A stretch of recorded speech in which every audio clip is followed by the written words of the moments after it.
Well, hi everyone and welcome to KREM 2 News at noon. I'm Laura Papetti and it is good to see you on this Thursday afternoon right here at the noon hour.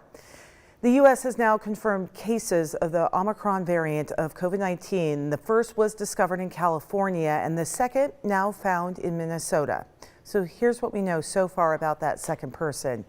He had recently traveled to New York City to an anime convention.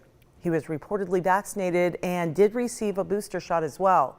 State health officials say he developed mild symptoms on November 22nd and then sought testing on November 24th.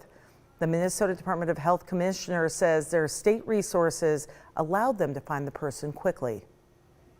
Having this robust virus surveillance system allowed us to quickly identify Omicron once it was in our state, and frankly made it more likely that we would be among the first states to find the variant. So again, so much still unknown about the new variant. Today, President Biden is laying out some new steps to fight COVID-19 this winter. Beginning next week, the Biden administration will require all international air travelers to get tested within 1 day of departure to the U.S. instead of 3 at this point. The administration will also extend mask mandates on public transportation through at least mid-March, launch family vaccination clinics, and require health insurers to cover 100% of the cost of at-home COVID tests. Now, part of the new White House strategy also involves a winter push to convince about 100 million eligible Americans to get booster shots through walk-in appointments at pharmacies, of course, that are nationwide. All right. We'll get back to our coverage, of course, of so much happening with the COVID-19, the new variant. But right now, let's talk a little weather as we overlook Riverfront Park and, of course, the New America Skate Ribbon on this beautiful December day. A little bit gray out there. Meteorologist Thomas Patrick, you are in the Weather Center right now, my friend. So I guess the question is, it is so warm right now and everybody wondering, will that stick around and do we have any colder, maybe snowy conditions in the forecast? Yeah, the quick answer to that is that today will be warm. The rest of the forecast not. In fact, you'll be almost surprised to see how fast we could go from yesterday's record-breaking highs back to snow in the forecast. That's right. This is what it was yesterday, 70s across central Washington, 74 in Omak, actually the warmest spot in the state. I believe a bit of a Chinook wind influence probably got those temperatures boosted by as much as they did. Today will not be in the 70s and probably not even 60s for central Washington. Instead, looking at just low to mid 50s across most of the state. We're getting 48 right now as of the noon hour. Should be pushing about 51 for this afternoon. Maybe a couple peaks of sunshine overall, but those temperatures will drop fast during the overnight hours. So you'll notice the change during the overnight hours first, because let's face it, it's only been like the 40s at night recently. It's back into the 30s tonight. By the way, tonight's sunset,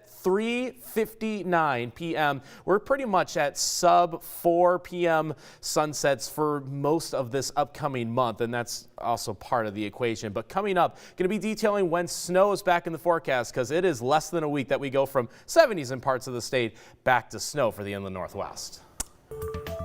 All right, my friend, talking a little more about COVID-19 at this noon hour. Washington state health leaders say don't panic as they continue to learn more about the Omicron variant. They say the bigger threat really is what is already here. The Department of Health says it won't be a surprise when Omicron shows up in Washington state. There are a lot of things that we don't know about this new variant, but what we do know is that vaccines work. We have plenty of reason to be concerned about what is in front of us, which is the Delta variant.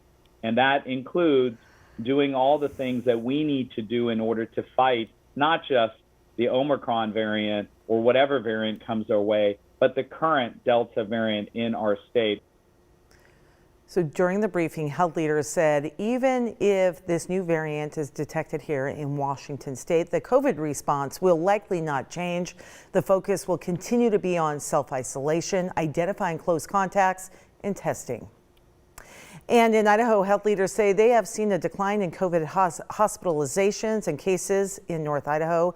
However, it is in that area, North Idaho is still under crisis standards of care.